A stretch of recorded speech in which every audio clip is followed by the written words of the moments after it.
Perkenalkan, nama saya Tiunida Valeri, dan di sini saya akan menjelaskan tentang review dari pertemuan ketiga mata kuliah pemrograman mobile.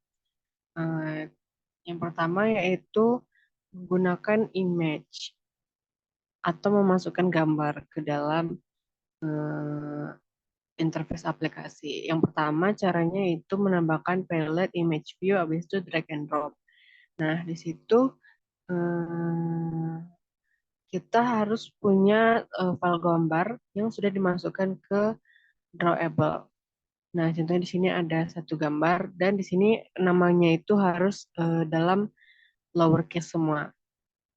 Setelah itu, eh, di sini kita masukkan gambarnya. Hmm, Terus kita tinggal pilih aja gambarnya di sini. Dan biasanya formatnya itu harus JPG atau PNG. Lalu tekan pilih gambar, habis itu klik OK. Nah, kemudian gambarnya akan muncul secara otomatis di activity underscore main XML. Nah, contohnya itu kayak gini. Nah, itu width-nya bisa kita atur 100 atau 50, jadi sebesar ini.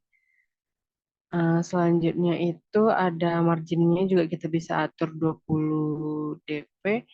Margin topnya juga bisa kita atur. Nah, untuk constraint-nya itu kita arahkan dia mengikuti kirinya mengikuti parent, atasnya ke parent, kanannya juga ke parent. Hmm, Selanjutnya yaitu kita mengelompokkan beberapa komponen dalam satu constraint layout. Jadi dia bisa digeser sekaligus dan letaknya itu rapi dan tersusun dengan baik. Caranya itu adalah menggunakan sintaks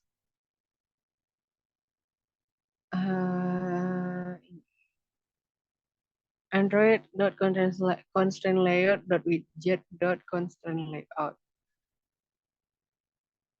Terus ini untuk penutupnya. Nah, lalu komponen kayak text view, button, sama edit text itu dimasukkan ke dalam eh, Android eh, bodinya Android constraint layout ini. Nah, habis itu kita bisa ngatur config untuk layoutnya, misalnya untuk namanya kita bisa ganti layout pertama, layout kedua. Selanjutnya itu width-nya juga bisa kita atur. Contohnya di sini udah ada width-nya itu 369 dp, height-nya 260 dp. Itu tuh untuk lebar dan tingginya. Nah, kemudian untuk margin itu adalah pengaturan untuk lebar antara si layoutnya dengan bagian luarnya, dengan komponen apapun yang di luarnya, yaitu memiliki margin 20 dp. Margin horizontal itu untuk kiri dan kanan, margin vertikal itu untuk bawah dan atas. Margin top untuk atasnya.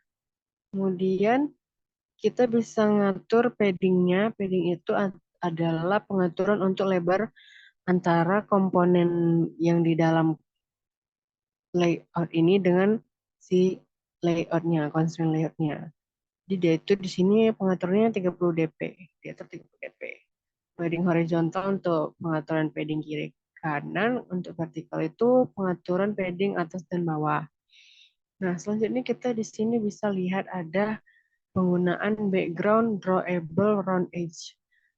Round edge itu digunakan untuk mengatur supaya sudutan dari constraint layoutnya itu melengkung dan nggak tajam gitu. Caranya adalah kita bisa atur eh, itu di dalam folder drawable, filenya itu namanya roundedge.xml. Nah, bentuknya itu seperti ini.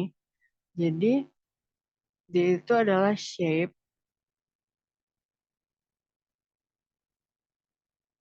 dia itu adalah shape. namanya itu rectangle. Terus dia bisa diatur cornernya, radiusnya itu kelengkungannya, ini ketebalannya, ini warnanya, ini juga size-nya, lebar, tinggi dan lebarnya. Lalu kita tinggal panggil saja di komponennya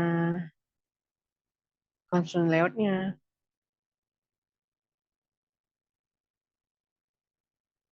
Nah, kita tinggal panggil dengan cara add drawable slash round edge. Nanti dia akan secara otomatis membuat supaya ujungnya langsung lengkung gitu. Selanjutnya yaitu, kita juga bisa ngatur warna dari si constraint layout ini. Caranya yaitu menggunakan background tint. Nah, untuk warna, kita bisa langsung masukkan kode warnanya. Dari sini kodenya itu pagar F9E4BC. Atau kita juga bisa definisikan warnanya itu di dalam file res values color.xml. Sini kita bisa lihat beberapa warna, yaitu ada black, white, light cream, dark brown, dan hot pink. Lalu kita masukkan kode warnanya. Nah, untuk penggunaannya itu kita tinggal panggil add color dan kita masukkan warna yang sudah kita definisikan. Itu bisa di sini juga sih sebenarnya. Tapi untuk supaya keseluruhan warnanya seragam, kita lebih baik menggunakan mendefinisikan warnanya itu di dalam values. Oke, setelah itu jangan lupa untuk mengatur constraint antara atas bawahnya. Misalkan si layout ini kita atur supaya dia itu selalu berada di bawah text view yang ini. Selanjutnya itu adalah kita akan menggunakan font. Font. Nah, font yang kita bisa download font di google.font.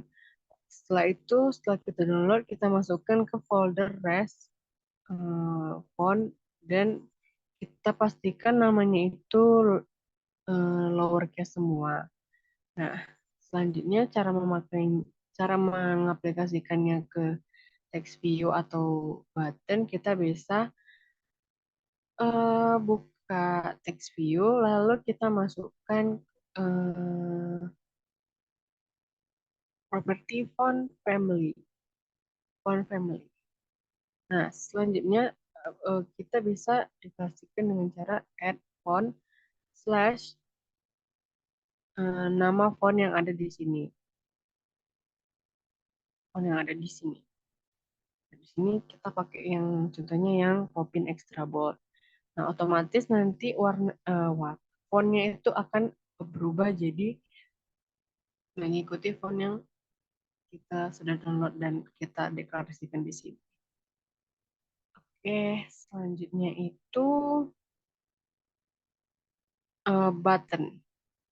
Kita akan membuat button di mana kalau misalnya kita klik next, maka akan melanjut kepada activity kedua seperti ini. Caranya itu adalah kita buat dulu sebuah button. Nah, kita kasih nama itu adalah button next. ID-nya itu button next. Width dan height-nya itu kita wrap content saja. Wrap content ini maksudnya dia akan langsung ngikutin uh, sesuai dengan besar konten yang ada. Nah, tadi ada di Android sini constraint yang ini ada width-nya itu match parent. Match parent itu maksudnya adalah mengikuti menyesuaikan besar dari si parent-nya ini. Kalau misalnya parent-nya dibesarkan, maka dia juga ikut membesar.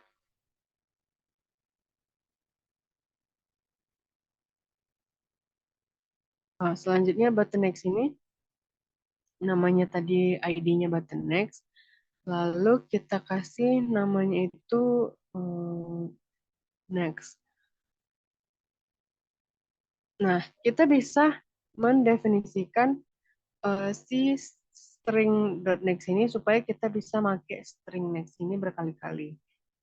Caranya yaitu buka values strings.xml.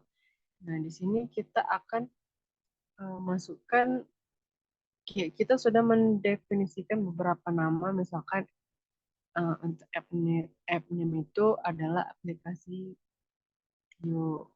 Untuk result itu isinya result. Masukkan angka, masukkan nilai. Jadi kita bisa menggunakannya berkali-kali hanya dengan memanggilnya. Seperti add text, menggunakan text, add string slash next. Selanjutnya kita kasih warna dengan menggunakan background theme. Warna ini kita pakai dengan yang sudah ada di color.xml. Dan kita atur constraint-nya supaya dia itu berada di bawah layout 2. Nah, berikutnya kita buat sebuah activity baru. Namanya itu, contohnya di sini activity second. Nah, activity second itu dia punya, contohnya di sini kita kasih aja satu text view. Nah, text view-nya itu kita kasih nama username. Jadi nanti misalnya kita sudah tekan kita sudah tekan tombol next di main activity, maka dia akan uh, memanggil username kita. Nah, selanjutnya pada main activity kita atur supaya si button next ini berfungsi untuk memanggil mengarah ke button selanjutnya. Itu caranya kita deklarasikan dulu variabel button next berjenis button, di mana dia itu akan mencari yang view yang punya ID button next yang sudah dideklarasikan di activity second tadi main tadi. Nah, setelah itu kita kasih listener ketika dia ngeklik.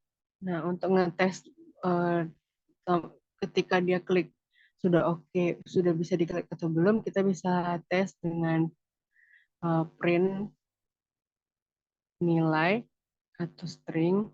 Nah, misalkan di activity main, tekan tombol next. Nah, maka akan ada nilai string yang masuk. Nggak nilai sih, tapi string aja gitu. Itu berarti tombolnya sudah berfungsi untuk sudah bisa ditekan. Nah, selanjutnya kita akan mengarahkan dia ke second activity. Caranya menggunakan intent. Intent itu bisa dibilang adalah jembatan yang menghubungkan interaksi antara aktivitas satu dengan aktivitas lainnya, atau bisa juga aktivitas satu aktiviti dengan aplikasi-aplikasi lain deh pokoknya. Nah, caranya yaitu kita deklarasikan sebuah value nilai i dengan fungsi intent yang konteksnya itu this ke second activity class Java. Jadi dia akan mengarah ke second activity class Java. Nah, terus kita kasih put extra. Kita gunakan fungsi put extra untuk ngirim um,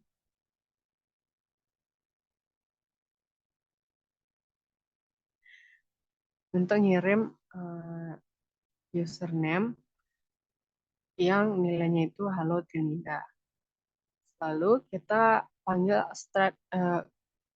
fungsi start activity i.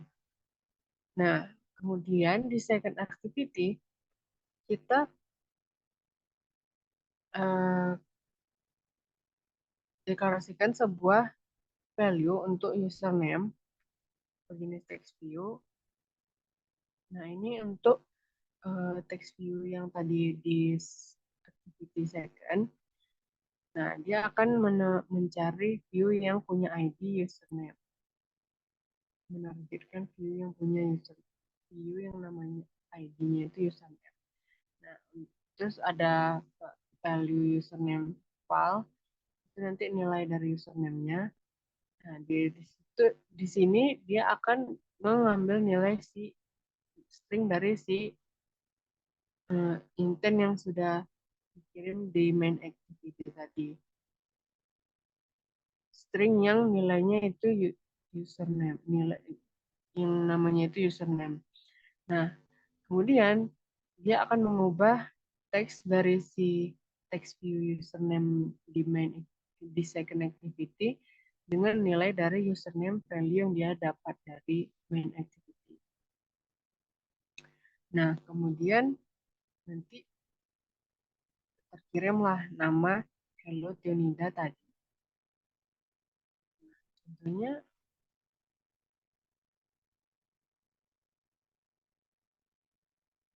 next, nah, dia akan terkirim value Hello Tionida. Padahal tadinya itu second activity itu isinya adalah teksnya seperti ini. Karena nilai yang sudah dikirim, barulah dia berisi nilai yang sudah dikirim dari main activity. Nah, kemudian untuk tambahan yaitu sini di Android manifest.xml kita bisa mengatur activity mana yang akan nge-launch ketika app itu pertama kali dibuka. Nah, misalkan di sini activity yang kita tetapkan menjadi main itu adalah namanya main activity. Jadi dia exported terus, dia bisa ditekan dan muncul di app launcher. Dia juga punya intent filter. Nah, kalau misalnya kita mau jadikan si second activity yang muncul ketika app pertama kali di launch, kita cukup ganti aja namanya itu di sini second, di sini main activity. Itu jadi sekian yang bisa saya sampaikan. Mohon maaf apabila ada kekurangan. Lebih dan kurang, saya ucapkan terima kasih.